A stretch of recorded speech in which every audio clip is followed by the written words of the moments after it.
Momento. La grabación no está activada, está grabando. Listo. Todos, para que sepan, pues esta información va a quedar pues grabada en la plataforma de streaming de la universidad. Entonces, volviendo pues como al tema del lenguaje, pues entendiéndolo como el sistema de signos y de símbolos, nos va, digamos, a permitir que ese sistema de signos y de símbolos pueda generar otros códigos adicionales. Es decir, el lenguaje se convierte, o desde esta visión, es la manera en que se estructuran y que se relacionan todos esos signos que van a ser parte de los códigos de un idioma y también no solamente de un idioma, sino también de otro tipo de códigos. Por ejemplo, las notas musicales. ¿Listo? Las notas musicales son códigos específicos, pero tienen una estructura específica, tienen una estructura que la subyace y esa estructura también se puede hablar que es un lenguaje en sí, eh, o tiene pues como sistema de lenguaje. Para ilustrar un poco más esto, pues yo voy a ir avanzando en las diapositivas. Al final, pues, voy a ir haciendo algunos cortes por si vamos requiriendo, pues, como precisiones. Eh, pero las manifestaciones, entonces, que nos permite tener lenguaje van siendo desde la lógica de leer, escribir, hablar y escuchar. Las dos más comunes son las de hablar y poder escuchar. Básicamente es poder expresar y poder entender esos códigos que ya les venía diciendo. Mientras que leer y escribir nos van a hacer énfasis en la posibilidad de plasmar eh, en otro material, plasmar esa capacidad de lenguaje. Sin embargo, pues son estrategias de comunicación o es la manera en que nos vamos a poder comunicar más fácil. Esa capacidad de comunicación va a ser posibilitada efectivamente pues por el tema del lenguaje. Sin embargo, estos son manifestaciones, esto es digamos lo que nos permite tener lenguaje. ¿Listo? Esa es una discusión pues como bastante amplia que la va dando Chomsky, por ejemplo, trabaja esa distinción muy fuerte y es uno de los primeros autores que diferencia entre la actuación lingüística y la competencia lingüística. La actuación lingüística es eso que les puse ahorita, es decir, poder escribir es una actuación lingüística, porque lo que hace es que plasma la capacidad que yo tenga. Sin embargo, la escritura es una conducta específica, ¿cierto? Es un comportamiento eh, que muestra o que nos permite inferir que hay lenguaje, pero escribir no es lo mismo que tener lenguaje.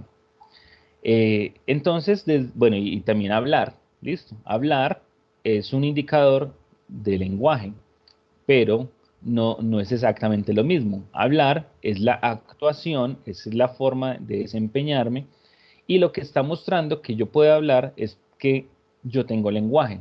Listo, es como la manifestación de poder tener lenguaje, pero no va a ser lo mismo. Chomsky entonces esa diferencia la hace entre los conceptos de actuación lingüística y competencia lingüística. De hecho, el concepto de competencia que se utiliza ahorita pues como para casi todo en educación, en organizacional y en otros contextos, está, digamos, es un concepto heredero de esta misma terminología chomskiana. Básicamente es que la competencia está a la base, ¿cierto? Subyace cualquier tipo de actuación. La competencia no se puede ver, la competencia no es conductual, no tiene indicadores conductuales, mientras que la actuación usted sí la puede observar. Es decir, usted puede ver que una persona escribe, usted puede ver que una persona habla, usted puede grabar esos sonidos, usted puede tomarle foto a la parte gráfica. Sin embargo, usted no puede tener evidencias conductuales de la competencia. La competencia lo que va a hacer es o a lo que nos va a hacer énfasis ese elemento que subyace a esas actuaciones. ¿Listo? Entonces, cuando hablamos en lingüística y en psicolingüística y demás, nos vamos a referir sobre todo a la competencia, no a la actuación. La actuación lingüística, digamos, va a ser propia de los estudios en educación, por ejemplo, todo el tema de la lectura y de la escritura son más propios de temas educativos, aunque no es que sea pues exclusivo de la educación, sino que básicamente la escolarización va a hacer énfasis es en el aprendizaje, inicialmente la lectura y de la escritura. Eh, entonces, eh, como para insistir mucho, pues como en esos elementos.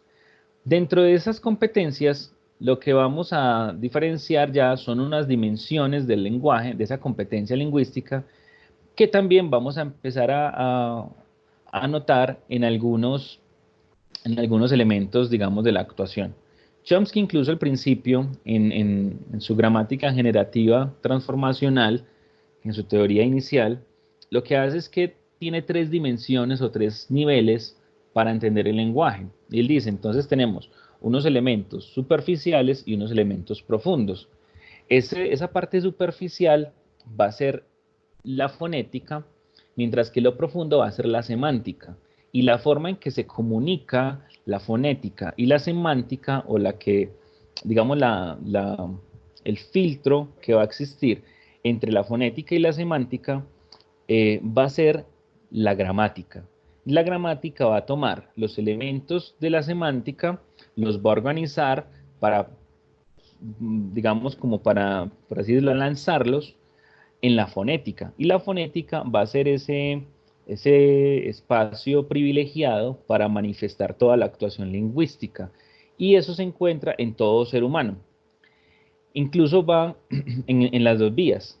Es decir, para yo poder expresar, tengo que tener un banco, ¿cierto? Semántico, tengo que tener, es decir, una serie de significados, que como tal esos significados van a estar en la mente del individuo, eh, se comparten en sociedades, pero están en la mente del individuo. Si no están en la mente del individuo, no pueden salir. Es decir, si bien se comparten cosas, solamente o se va a restringir al propio individuo. Y para poder expresarlo, se requiere entonces de unas reglas de transformación, que es en esencia lo que va a hacer la gramática. Y la gramática va a unir, va a organizar esos significados que están en la mente y los va a empezar a estructurar para manifestarlos fonéticamente. Al revés sería que cuando yo escucho un sonido, los tengo que decodificar de acuerdo a las reglas de transformación propias de mi idioma, pero siguen siendo reglas universales, es decir, hay unas reglas generales y hay unas reglas particulares de cada idioma, pero entonces yo lo que hago es que los descompongo para poder contrastarlos con mis significados que tengo almacenados en la mente. Y esa, digamos, sería como la forma más básica. Eh, entonces el modelo desde Chomsky es un modelo que permite entender eso. Eso es un modelo que se dio en los años 60, eh, en su tesis de doctorado. Chomsky pues ha sido bastante revolucionario. Yo siempre lo menciono mucho porque realmente me parece bastante loable, pues como toda su trayectoria, aparte pues de partir el campo de la lingüística en antes y después de Chomsky. Él también es un político de izquierdas. De hecho, yo siempre lo menciono para que lo tenga muy claro. eh, la perspectiva de Chomsky es una perspectiva de una tradición fuerte científica. Algunas personas lo toman como filósofo, pues realmente él no es filósofo, él es lingüista. Y adicional a eso, pues toda su producción ha estado dividida entre lingüística y política. ¿Listo? Siempre ha estado pues como en esas dos vías. En la parte política, siempre haciendo mucha fuerza, siempre trabajando en lo que se entiende como la izquierda norteamericana, eh, con algunas discusiones muy potentes, por ejemplo, como el tema de la guerra de Vietnam, siempre pues como en contra de todo esto. Igual pues pueden buscar la trayectoria de Noam Chomsky. Eh, de hecho pues tiene algunos estudios en Colombia, algunos estudios con pueblos del Cauca, con pueblos indígenas del Cauca, en todo el tema de la gramática. Listo. Volviendo entonces a las dimensiones, la fonética se vuelve entonces esa dimensión para empezar a entenderla. En esencia, el estudio, o esto lo que nos hace énfasis es en el estudio de los sonidos del habla. Los sonidos del habla se van a entender como fonemas. Entonces, se hace una diferenciación entre sonidos y fonemas.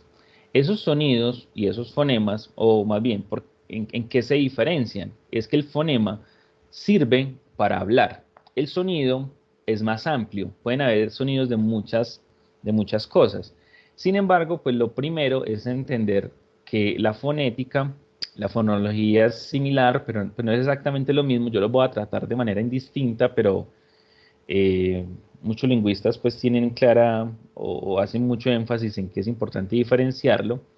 Pero pues digamos, para el propósito de esta charla, la diferencia entre sonidos y fonemas va a estar dada en que los sonidos son mucho más amplios, mientras que los fonemas se van a producir inicialmente, o su origen se da a partir del aparato articulatorio respiratorio humano.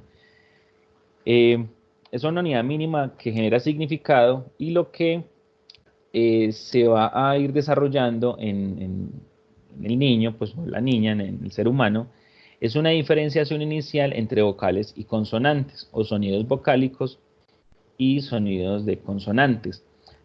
Ustedes a la derecha de la pantalla ven una breve presentación de los, digamos, de las áreas que intervienen para la producción del sonido.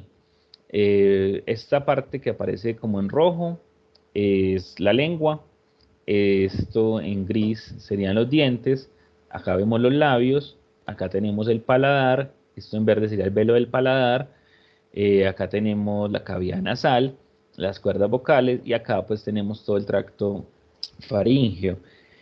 Eh, esta, esta, esta parte, digamos, va a ser muy importante para poder entender cómo es que se produce un sonido. Eh, Esos sonidos van a estar, digamos, muy... esperen un momento. Esos sonidos van a estar, digamos, finamente estructurados. Yo voy a compartirles mi pantalla completa para mostrarles la página, una página que me gusta mucho, eh, de la Universidad de Iowa. Algunas personas ya lo conocen. Voy a incluir el audio del sistema. Y cuando ustedes se meten acá, la página es soundsofspeech.uiowa.edu. Ustedes van a encontrar que incluso pueden descargar pues la aplicación, pero cuando le dan en continuar les pide que elijan el idioma entre inglés, alemán y español. Con el tema del español, esperen, yo gestiono que no se me bloquee.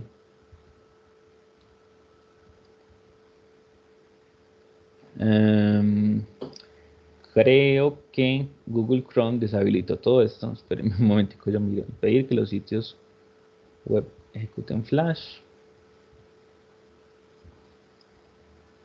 Estos son de estos errores que uno no prevé, pero voy a mirar si con el otro explorador me permite abrirlo bien.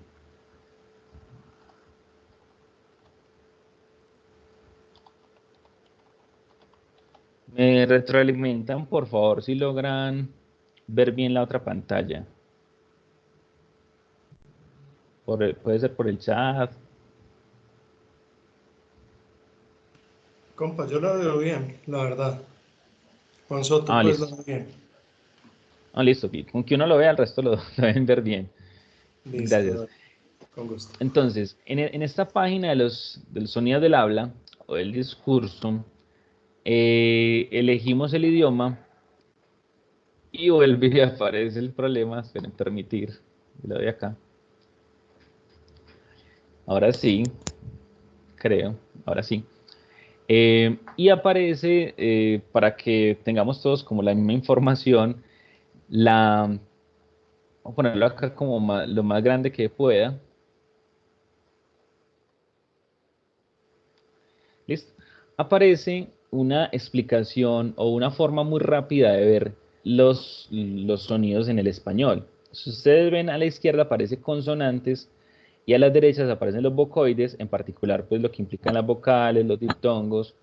Listo. Ahí ustedes escuchan como, deben estar escuchando la, el mismo sonido pues como que yo estoy acá. Y en particular en la parte fonética, sí es muy importante distinguir consonantes de vocales, básicamente porque en las vocales no se interrumpe el flujo del aire, mientras que todas las consonantes tienen una disrupción del flujo del aire. Yo siempre, pues cuando es presencial, siempre pues pongo a hacer el ejercicio de, de, de hacer las vocales para que noten que cuando uno hace las vocales, pues realmente uno las puede decir todas y nunca cerró la boca, ¿cierto? A, E, I, O, U.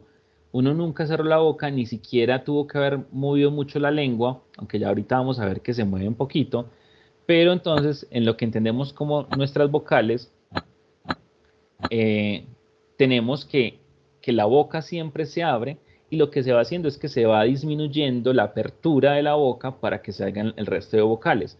La lengua se va moviendo un poco, y lo bueno de esta página es que permite ver qué es lo que se mueve. Listo. Entonces observen, obviamente es una vocal pues, muy fácil.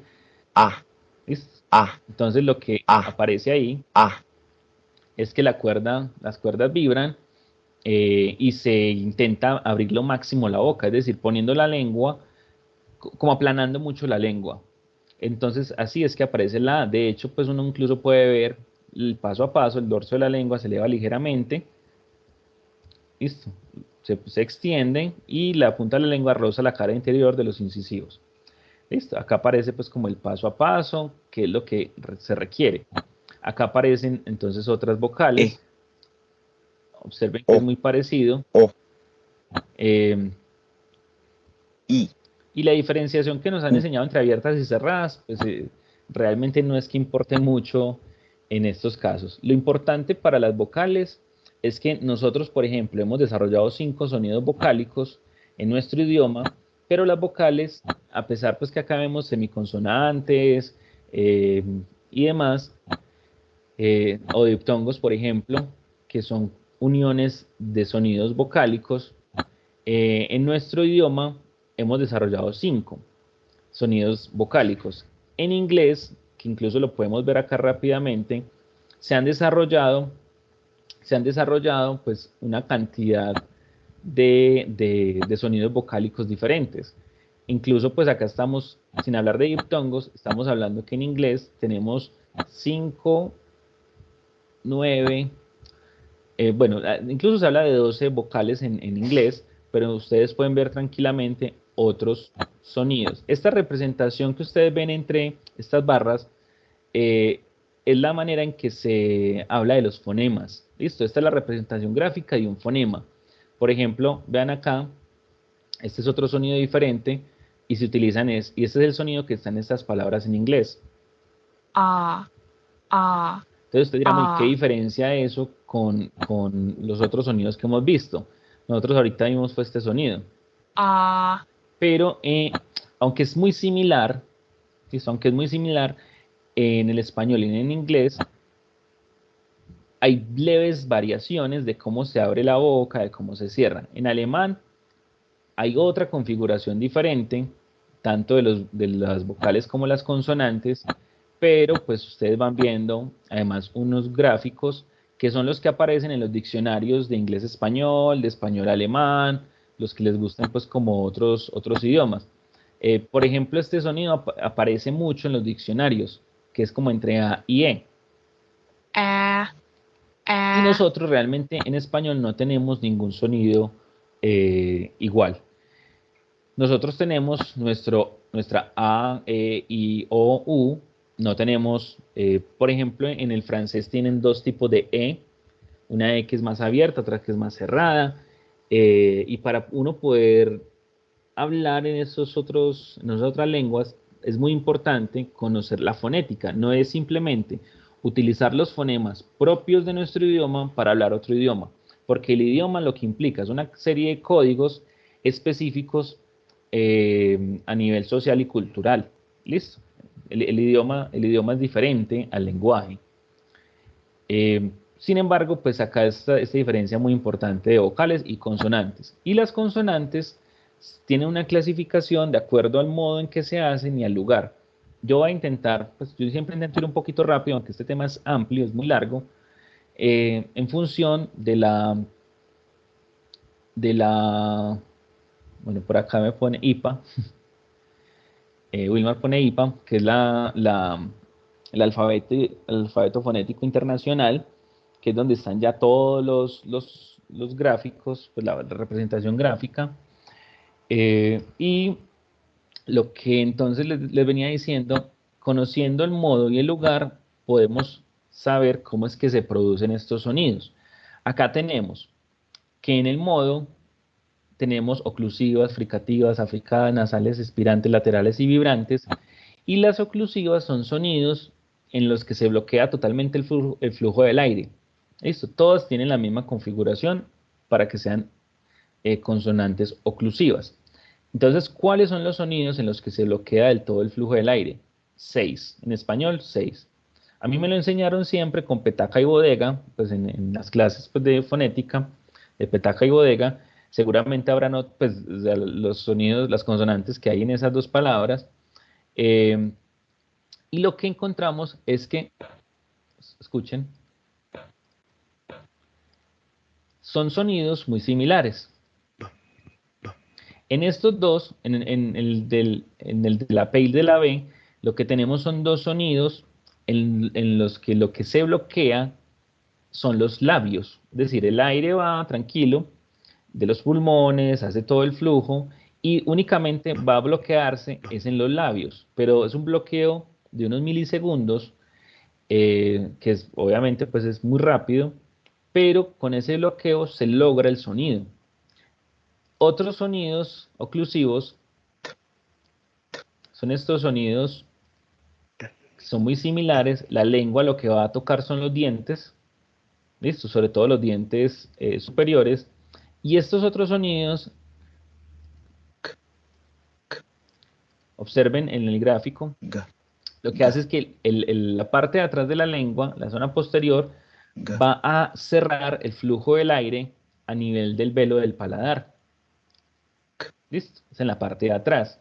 Entonces, estos son sonidos que son, digamos, los más fáciles, algunos de los más fáciles de hacer. Y se comparten, pues, como en muchas culturas.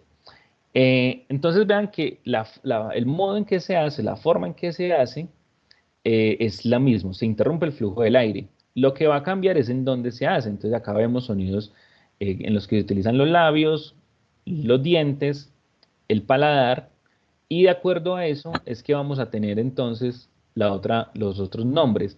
Entonces acá, labiales, porque se utilizaron los labios. Palatal, porque se utilizó el paladar.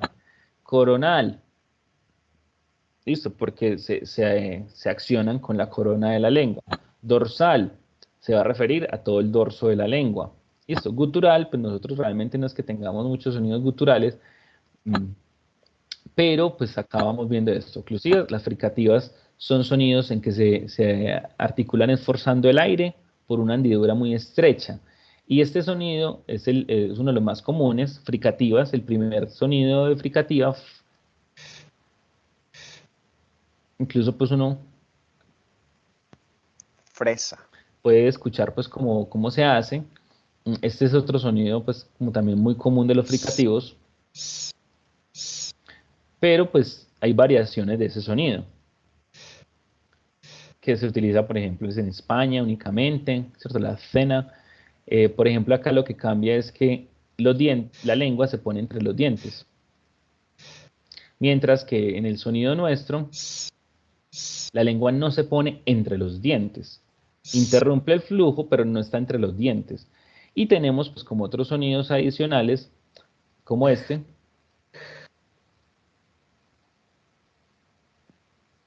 J. ¿Listo? Entonces acá vamos viendo los sonidos fricativos. Todos tienen la misma estructura. Estos sonidos africados básicamente son una obstrucción completa y luego una fase de fricción. Este es el sonido de nuestro sonido de la che. Ch. ¿Listo? Ch. Es un sonido pues como muy particular. Es muy difícil de hacer por otras culturas. Chico. Tenemos los sonidos nasales. Estos sonidos pues son muy buenos para ejemplificar. Básicamente lo que se obstruye por completo es la boca y el aire lo que hace es que va a pasar a la cavidad nasal. Entonces, básicamente lo de siempre, pues los mismos ejemplos que uno utiliza es que si usted se tapa la nariz, usted no va a poder hacer el sonido, porque se requiere que haya un aire en la nariz. Lo pueden hacer en sus casas, que en este momento nadie lo está viendo, tápense la nariz e intenten hacerlo. ¿Listo? Y ahí tenemos pues como diferentes, pues o digamos los tres sonidos más básicos. Observen.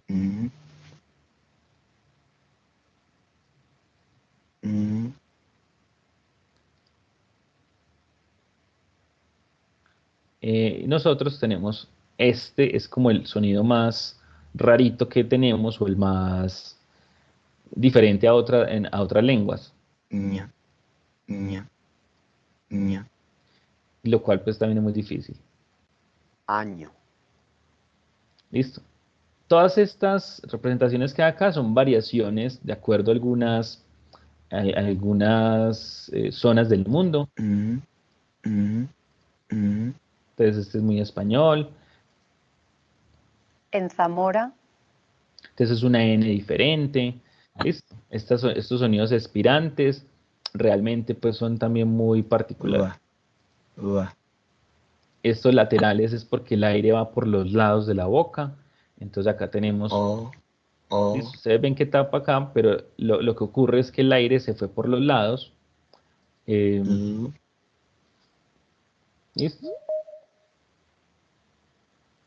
Lola. Y Era. acá no se me actualizó. Era. Lluvia. No, esto lo utilizan Llama. en España. Casi todos estos sonidos como más variados se dan en España. Colchón. Y estos sonidos vibrantes, básicamente, el sonido de la R y el sonido de la R.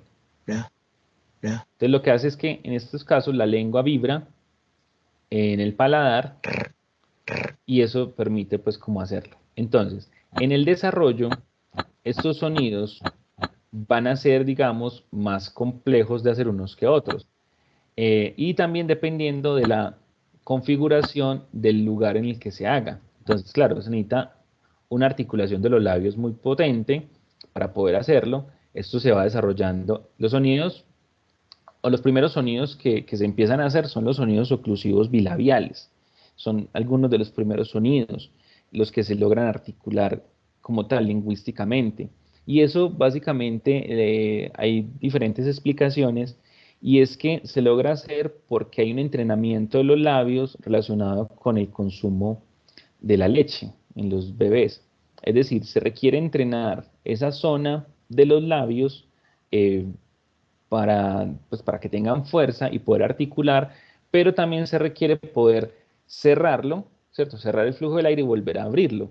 Y eso pues son sonidos que se tienen que ir entrenando. De hecho, el tiempo que se utiliza es bastante elevado, pues, se requiere mucho tiempo para uno hacerlo, y eso pues lo hace pues bastante costoso en términos de procesamiento de información. Esteban pone en el chat, por ejemplo, que en algunos lugares se usan, de Boyacá se usa como y ave, ¿cierto? De hecho, en Ecuador también uno encuentra variaciones, en la costa, es decir, lo que encontramos en el idioma son variaciones específicas, ¿listo? Variaciones específicas de los fonemas, pero los fonemas permanecen. Ahora, el desarrollo de los fonemas es bastante, digamos, interesante, pero son, digamos, son procesos que solamente se pueden manifestar, y esto es como también uno de los elementos llamativos, cuando se tiene un significado. Es decir, no hay fonema, esto, no hay un fonema o no se manifiestan fonemas si no hay un significado. Es decir, yo no voy a poder utilizar un fonema si no tengo una idea previa que vaya a manifestar. Pueden haber sonidos similares, pero el fonema completo, todos los rasgos del fonema se van a dar únicamente cuando se tiene una idea, ¿cierto? Hay una semántica y entonces todo empieza a estar conectado. Aunque son, algunas cosas se ven y otras no, o se pueden evidenciar otras no, eso es lo que va a ocurrir en estos casos. Más o menos, estos fonemas empiezan a darse claramente, algunos de ellos, y a unirse, digamos, con habla. Eh, Obviamente ustedes saben que no es que sea el mes exacto, pero alrededor de los 10 meses se puede empezar a entender algunos aspectos específicos y al año empieza a darse pues, lo que o se logra configurar pues, el fenómeno pues, de la primera palabra como tal. Ya ahorita vamos a ver, vamos a ampliar un poquito, pero en esencia lo que les quiero decir es que nos vamos a demorar inicialmente un año para configurar o para madurar el sistema de lenguaje. ¿Listo? Y con madurar me refiero, no es que lo vayamos a aprender. ¿Listo? Lo que se va a hacer es madurarlo. Eso está en la línea de lo que el mismo Chomsky menciona, y es que el lenguaje es innato. De hecho, pues autores como Pinker, también, pues de hecho, pues la mayoría de estos autores establecen pues que el lenguaje es esa capacidad innata, y lo que se hace es que se va madurando, se va desarrollando, pero que ya se tiene el input, se tiene ese influjo del lenguaje. No, el lenguaje no se aprende. Uno aprende un idioma, listo. De hecho, pues todavía podemos aprender otros idiomas todo el tiempo, pero el lenguaje no se aprende. El lenguaje simplemente, digo simplemente entre comillas, pero pues es más complejo, es muy, muy complejo, se va a desarrollar y se requiere mucho tiempo. Se requiere alrededor de un año para que haya una maduración eh, y pues se requiere alrededor de 5 años para que los fonemas por completo estén ya bien articulados. Hay niños que lo hacen antes, otros que lo hacen después. De hecho, en estos casos se manejan rangos muy flexibles, pero alrededor, digamos, de 2 años. Es decir, si un niño, uno de los fonemas más difíciles en nuestro idioma es el fonema R. Y ese fonema, hay niños que a los 3 años ya lo tienen, pero un niño de un año no, pues será muy, muy raro que un niño pueda manifestar ese fonema, lo pueda hacer. Mm, Porque se requiere mucho control motor ahí. Listo, se requiere un control ahí muy fuerte. Eh, Hay un área que está muy vinculada a poder controlar estos sonidos y es lo que se conoce como el área de Broca, incorrectamente nombrada como el área del lenguaje. Eso, porque ya vemos pues que eso es un pedacito.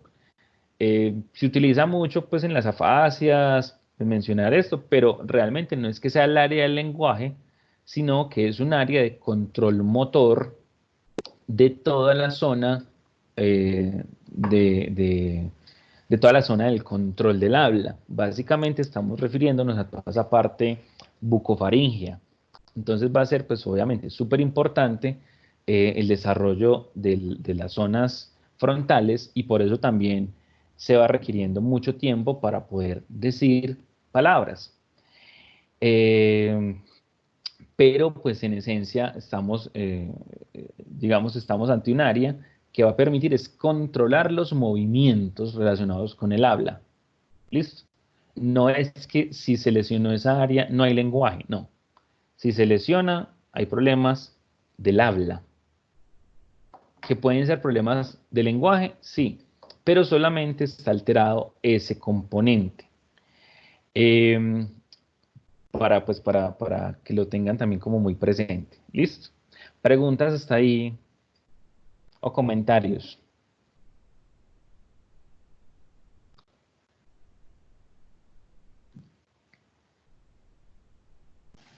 Compa. Hola. No, no, pues no, solamente comentario, pues porque nada más, no, sino que, por ejemplo, en neuropsicología mencionamos, por ejemplo, las afectaciones del habla en cuanto a Broca como afectación del habla fluente, pero no como una alteración, pues, del el lenguaje como tal, sino de la capacidad de precisamente hacer articulación y hacer una coordinación de todos estos aspectos frente a la coordinación del habla, pero para el año creo que 2014-2015 también pude revisar un artículo en su momento que reconocía una afasia tipo Broca, pero por daño cerebelar también. Entonces también puede ocurrir este daño pues, en neuropsicología, pues, obviamente hablo de lo que sé eh, por cerebelo.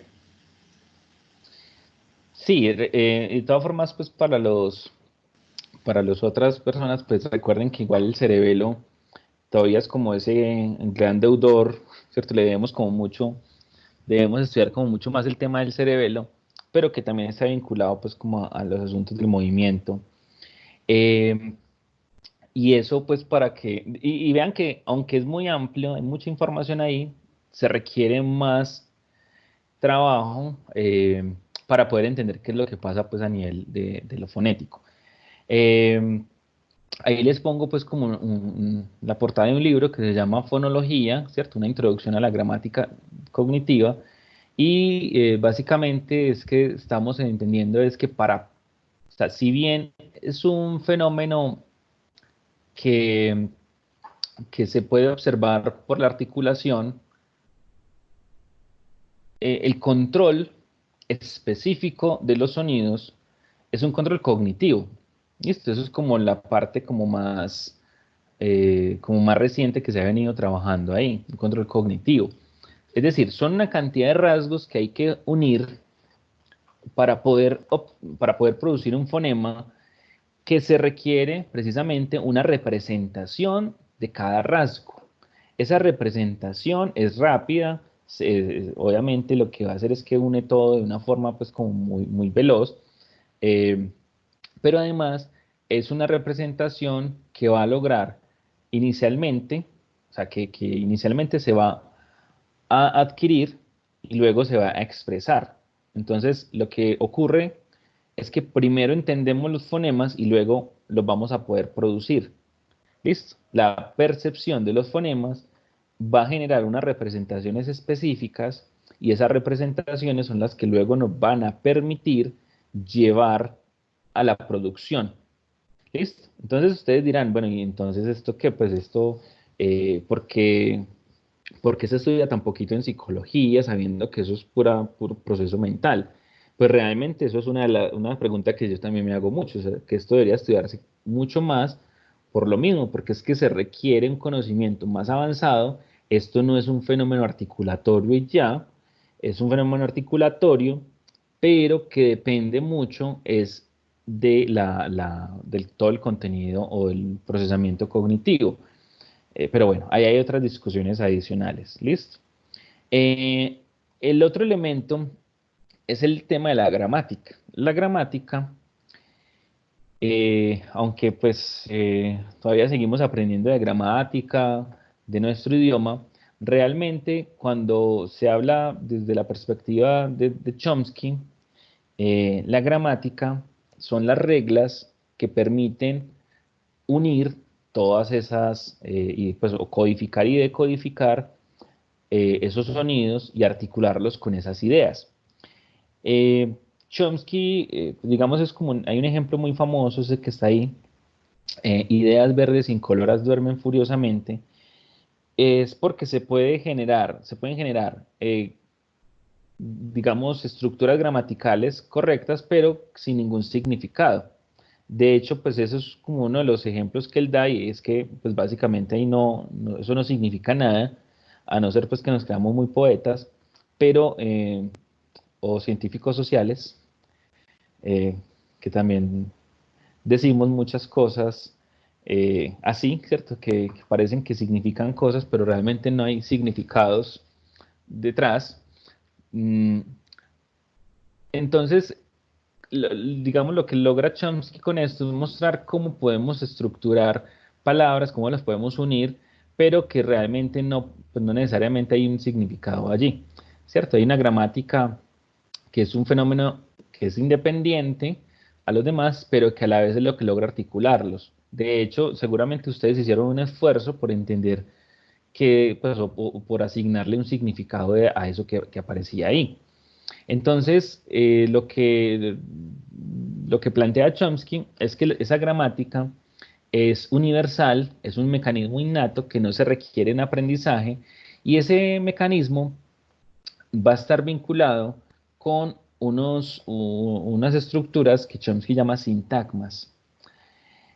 Chomsky en el 62 publica pues el libro destrozando, pues, destrozando entre comillas, eh, a Skinner. Skinner publicó unos años antes el libro de la conducta verbal, que era la explicación conductista de lo que se entendía como lenguaje.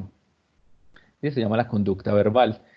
Pero pues lo que hace Chomsky es que demuestra que mm, digamos, la mayor cantidad de cosas que decimos no las aprendemos, las generamos. ¿Qué quiere decir eso?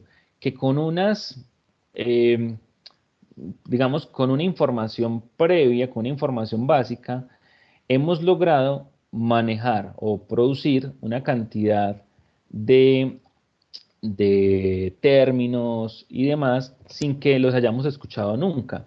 Entonces, por ejemplo, se utilizan algunos ejemplos en una de las ramas de la gramática, que es la morfología, con palabras como sol. ¿Listo? Está el sol.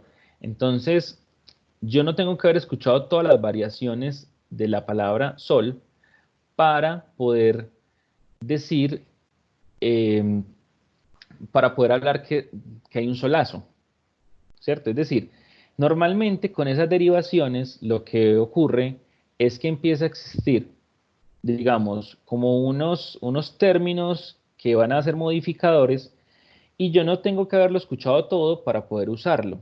Si yo les pongo, digamos, una palabra nueva eh, que no existe, ¿cierto? Digamos, una palabra, un neologismo en este momento como eh, borror, entonces yo les digo, bueno, y empiecen a combinarlo. Entonces, ¿cierto? ¿Qué será un borrorazo? Entonces uno dirá, bueno, pero es que un borrorazo seguramente será una manifestación fuerte de un borror. Pero entonces, ¿qué es un borror? No sabemos qué es un borror, pero ya logramos hacer una derivación. Es decir, tenemos esa capacidad rápida de poder aumentar, poner cosas pequeñas a partir de algo que nunca hemos escuchado, ¿cierto? Sino que a partir, pues digamos, como de esos elementos básicos se generan una cantidad de información. De hecho, pues una de las propuestas de Chomsky, o una de las ideas fuertes allí, es que la gramática lo que permite hacer es que permite generar una cantidad infinita de elementos a partir de una cantidad finita de elementos. Yo acá les tengo, por ejemplo, un video de Chomsky explicando su propia teoría. Obviamente, pues no se los voy a poner porque pues nos demoramos mucho más, pero se los voy a poner en el chat. Se los voy a poner en el chat por si lo quieren luego ver. que pues obviamente el mismo Chomsky explicando sus cosas, pues creo que es como interesante. Eso no quiere decir pues que sea el único o que sea el que lo diga mejor. A veces hay otras personas que lo logran explicar mucho mejor. Pero volviendo pues como a esto, la gramática lo que va a permitir es que va a cambiar, va a permitir transformar todas esas ideas y las va a poder manifestar sin necesidad de haberlo aprendido. Eh, Wilmar me pone en el chat que, bueno, que el estudio separado del lenguaje, eh, en ramas como la fonética, la semántica, la pragmática, es un asunto de facilidad en el estudio, o hay razones teóricas en virtud de que, por ejemplo, en inglés el cambio de un solo fonema acarrea un cambio de significado, o que los significados pueden variar de acuerdo al contexto en que se usan. Bueno, eso es una pregunta eh, que luego al final pues la retomo, me recuerdan, y qué tesis hay, qué tesis fuertes hay del innatismo lingüístico. Eh, digamos, hay unas tesis eh, neurocientíficas que muestran pues como las estructuras comunes y la activación en red que se da independientemente como del lugar. El, y lo, digamos, y lo otro es la continuidad que existe de esas estructuras respecto mm, a otras especies. ¿Listo? Digamos que hay como unas variaciones interesantes frente a otras especies, mostrando que no se aprendería, sino que se genera una maduración de las estructuras a partir pues como de contactos y de socialización, pero que están allí como todos esos elementos básicos. De hecho, eh, lo que se ha venido también trabajando frente al ignatismo lingüístico tiene que ver también con los delfines. Eh, Hay unos sonidos que hacen los delfines, se han logrado identificar alrededor de 10 sonidos diferentes que corresponderían a nuestros fonemas. Eh, y básicamente son estructuras o esos sonidos dependen mucho de estructuras similares a las de nuestro propio cerebro. Entonces, ahí hay como unos aspectos bastante interesantes. Y lo otro es la discusión del gen, de la mutación del gen FOXP2, que ahorita vamos a mirar algo de eso. ¿Listo? Entonces, aunque recuerden pues que eh, autores como Piaget, mmm, pues para Piaget nada era innato, que eso es algo también pues, como bastante llamativo en las discusiones. ¿Listo?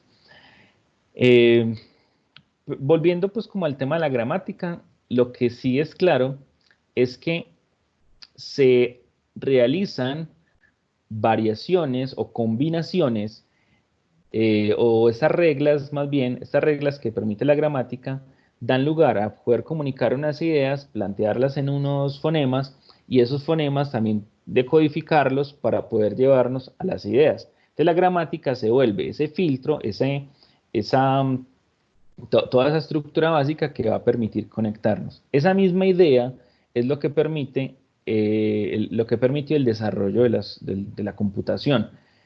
Eh, de hecho, en programación se utiliza mucho una de las variables o de las ramas de la gramática, se utiliza mucho para poder programarlo bien, es la sintaxis. La sintaxis es cómo se van agrupando todos estos elementos y es lo que permite procesar lenguaje natural al lenguaje artificial y pues también pues hay una serie de información que está allí vinculada.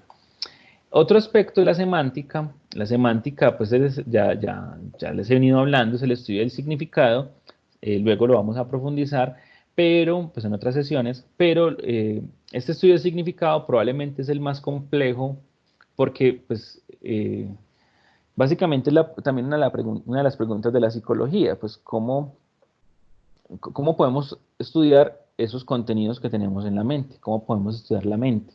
Es decir, yo cómo sé, o cuál es la evidencia de que usted me diga que usted cree mucho en que vamos a salir todos bien de la pandemia del coronavirus, ¿cierto? ¿Cuál es la evidencia de que usted tiene ese contenido? más allá de que me lo esté diciendo, ¿cierto? Eso es una evidencia verbal, pero yo cómo sé que usted logra o que usted tiene esa creencia. Esa creencia, ¿cómo se articula? Yo cómo sé que usted sabe que es una pandemia, ¿cierto? Entonces, ¿cómo se ha estructurado ese concepto de pandemia? Y básicamente la semántica estudia eso, a partir de unas teorías como las de las redes semánticas, a partir de rasgos básicos que se van uniendo y que se van, digamos, van adquiriendo propiedades entre sí los propios rasgos, es en la combinación que se generan. El Internet, por ejemplo, funciona a partir de lo que llaman la web semántica, y es que la web semántica o los algoritmos, por ejemplo, avanzados, se llaman web semántica, o también se le llama web 2.0, pero la web semántica lo que hace es que una búsqueda que uno haga va a estar condicionada por las búsquedas previas, haciendo que las búsquedas sean cada vez más precisas, porque lo que van a hacer es que se logra entender que si usted buscó esto y luego aquello, es que usted tiene, digamos, usted ha ido conectando en su vida esos diferentes conceptos o esas cosas que usted quiera. Eh, y claro, cada vez que uno hace una búsqueda personalizada, pues va a encontrar cosas más apropiadas según lo que uno hace. Eso es, digamos, como una de las formas en que la inteligencia artificial se ha venido desarrollando, eh, y es bastante llamativo. De hecho, muy raro porque si bien se ha desarrollado muy fuerte la inteligencia artificial, en estos momentos casi que la inteligencia artificial está teniendo unos desarrollos propios. Es decir, los programadores muchas veces lo que hacen es que ponen el código, ponen la sintaxis o ponen la gramática para que se procesen unos contenidos y se está casi que dejando a la máquina muy similar al humano. Es decir, no sabemos cómo está relacionando esos contenidos internamente.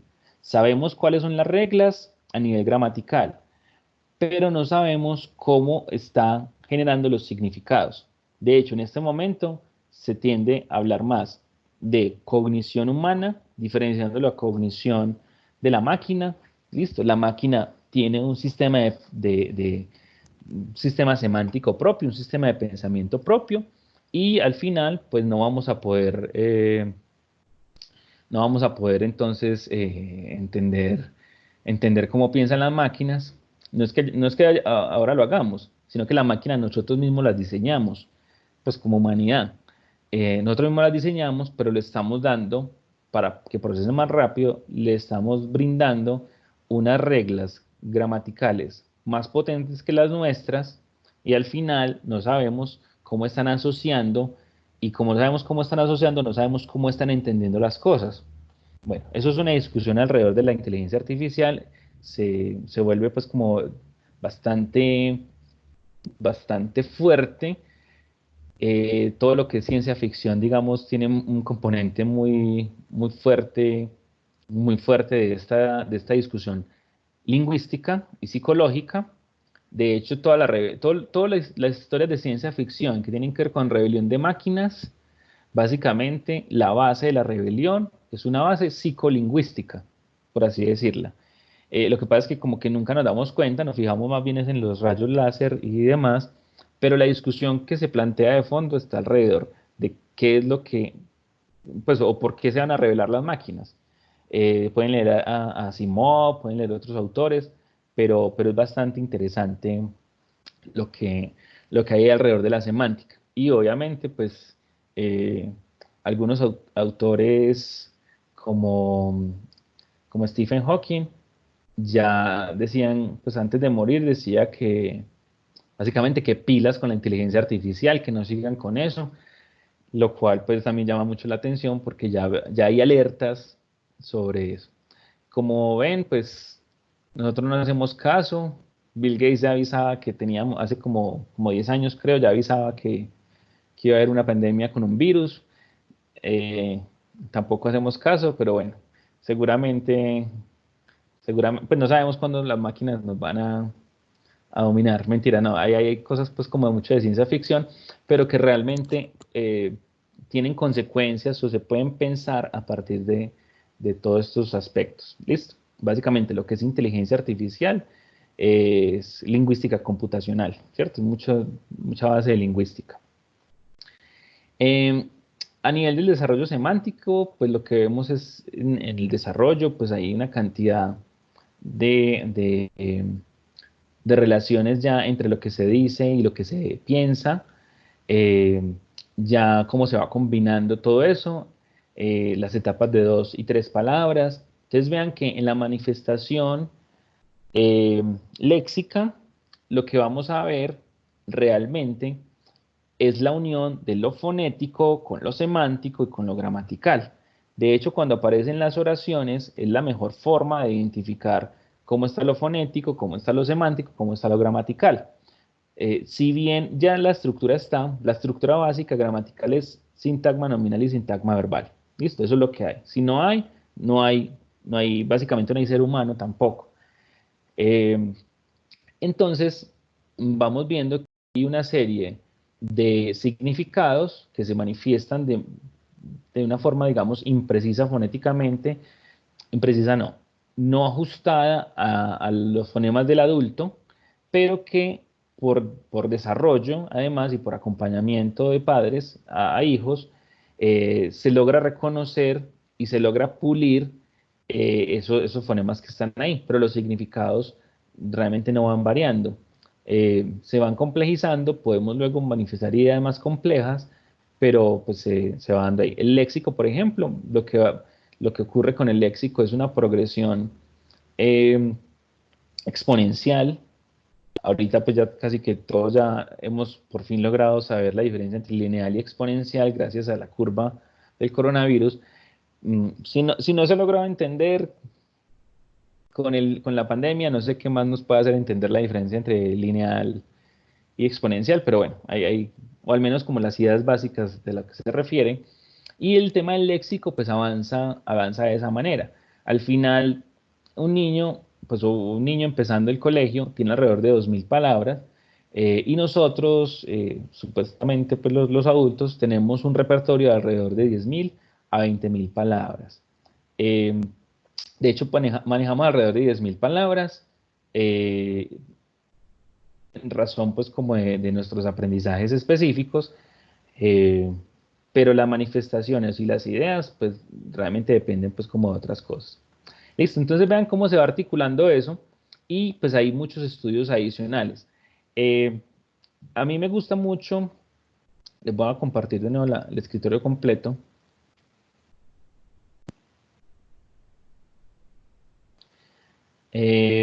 A mí me gusta mucho esta página.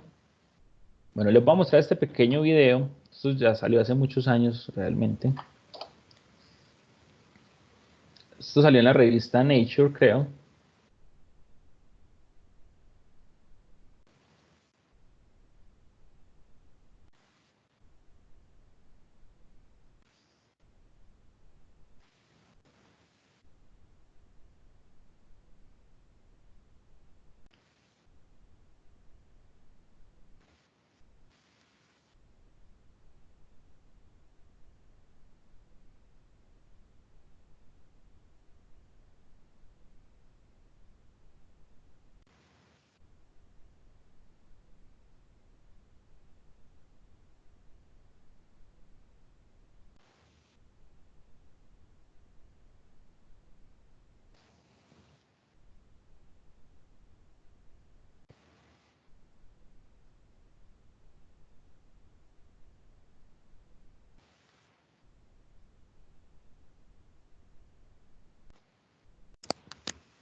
Voy a pararlo ahí, porque de todas maneras, para no llevarnos mucho tiempo,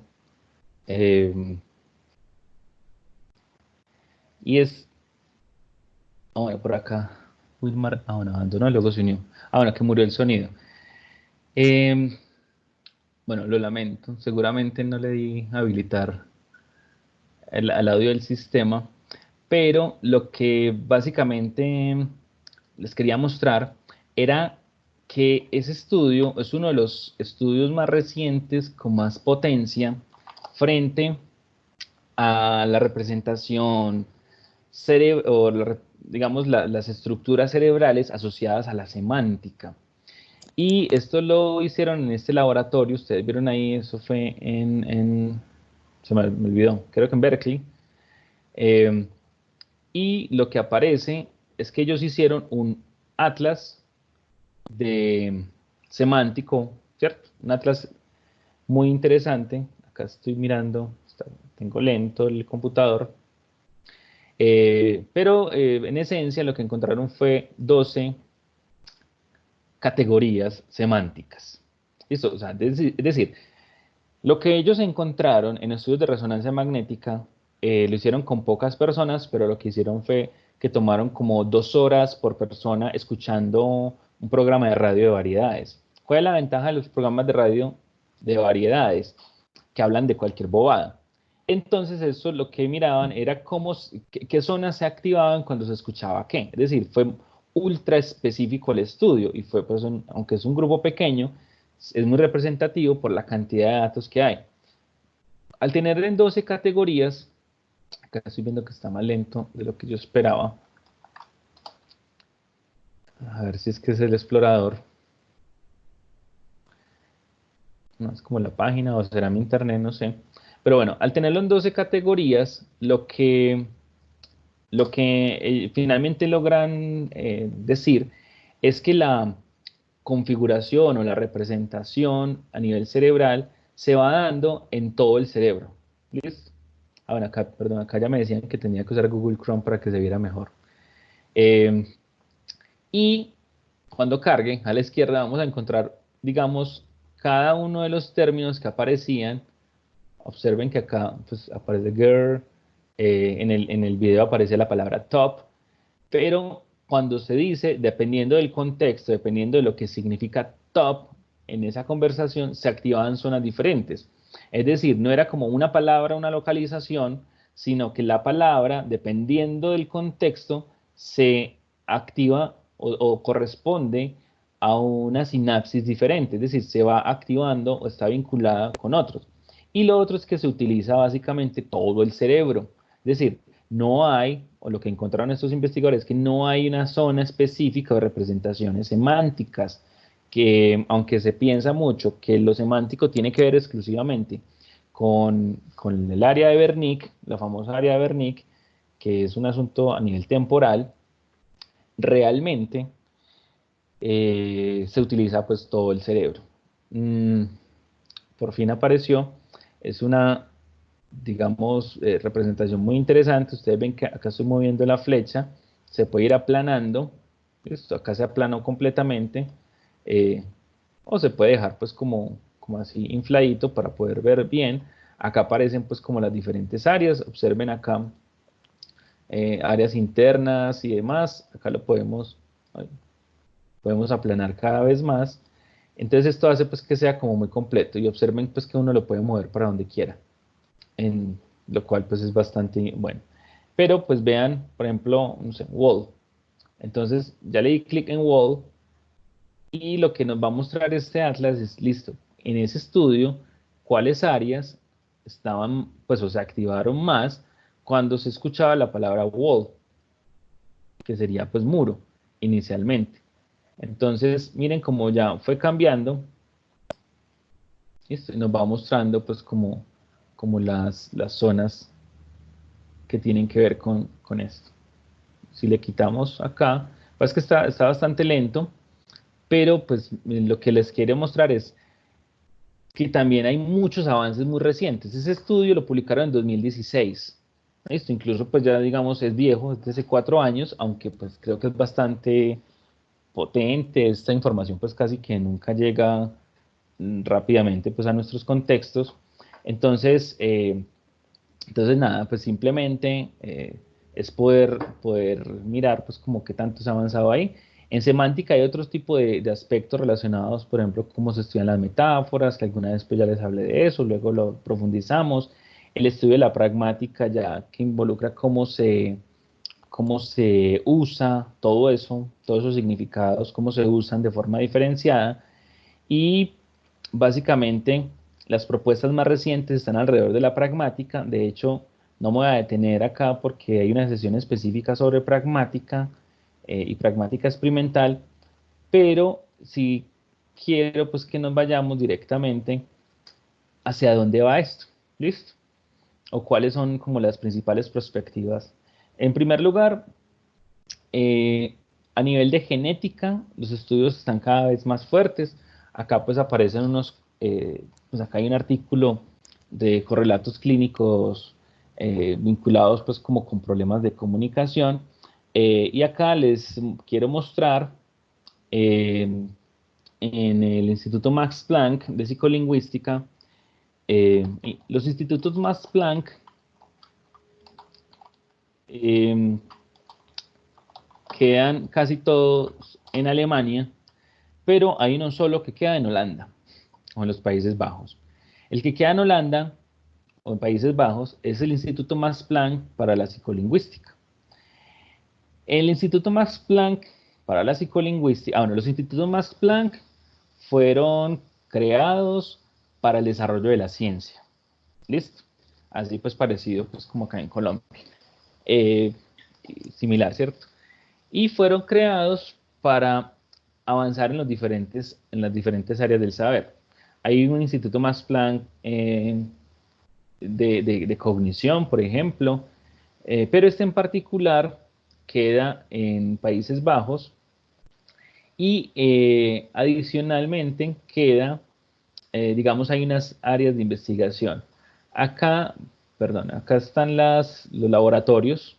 Ustedes ven pues que acá trabajan pues como en diferentes aspectos relacionados pues con el cerebro, cognición y conducta, pero les quiero mostrar es realmente acá en la parte de investigación lo que están trabajando en el Max Planck de psicolingüística.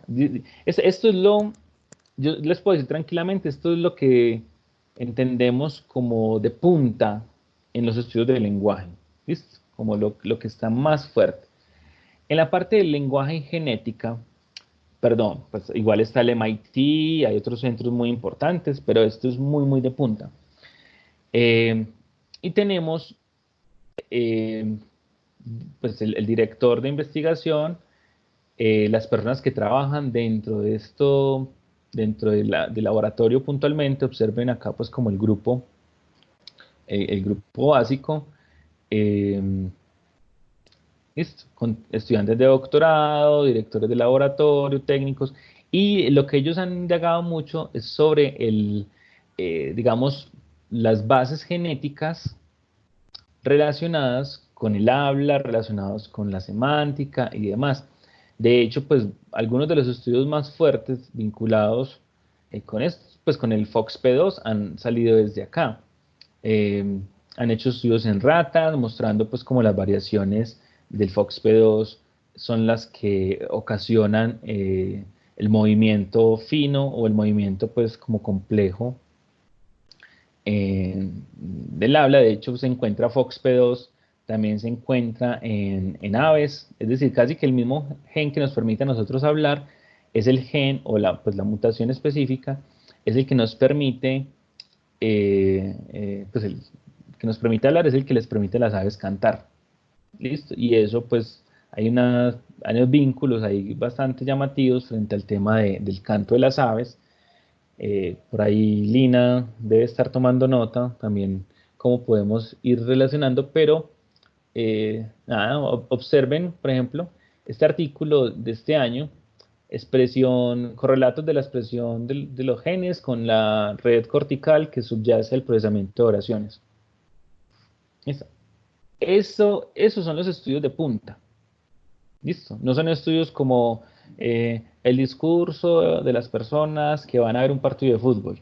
No, no, a ver, acá esta gente, pues, sin demeritar ese tipo de estudios, estas personas pues están como en otro punto. Y eso que es solamente una de las líneas de investigación del Max Planck.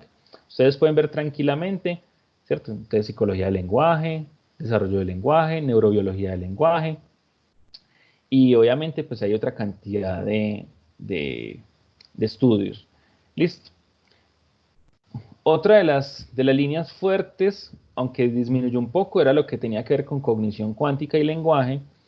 El profesor William Tamayo, que se encuentra en la sala, pero yo verifico, se encontraba en la sala, a ver, no, sí se encuentra por acá en la sala, estuvo hace un tiempo trabajando con, pues no como tal cognición cuántica, pero sí estudios, digamos, bastante fuertes en física, y algo relacionado con cuántica, eh, precisamente cómo se utilizaban algunos términos, cómo se estructuraban, y acá pues ustedes pueden ver algunos avances con este autor Blattner, aunque pues hay otros.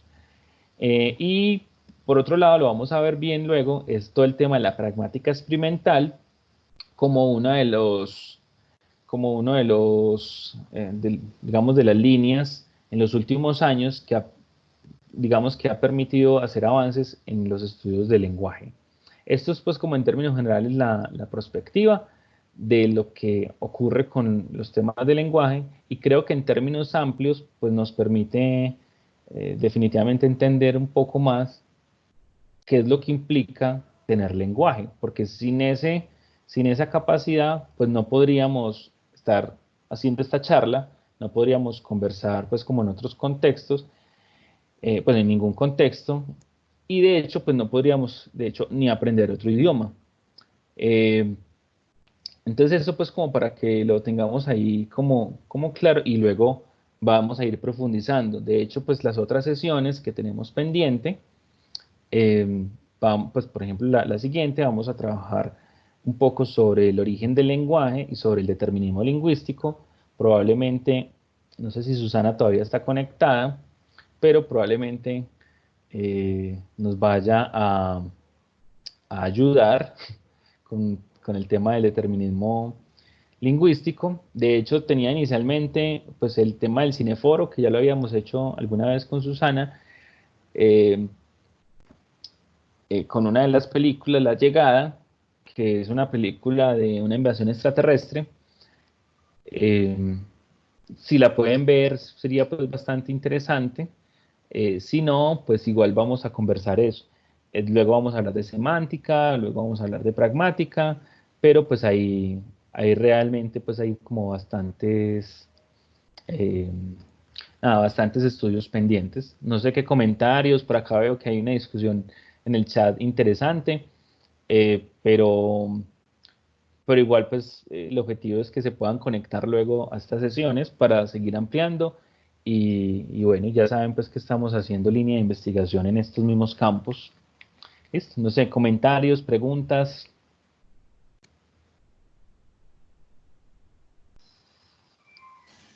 Compa, por mi parte, nada más que un agradecimiento, hermano. No, hombre, mucho gusto.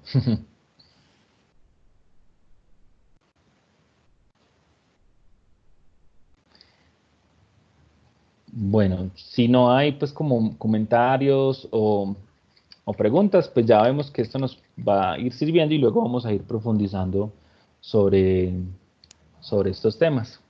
Listo. Muchas gracias entonces, y nos vemos dentro de 8 días.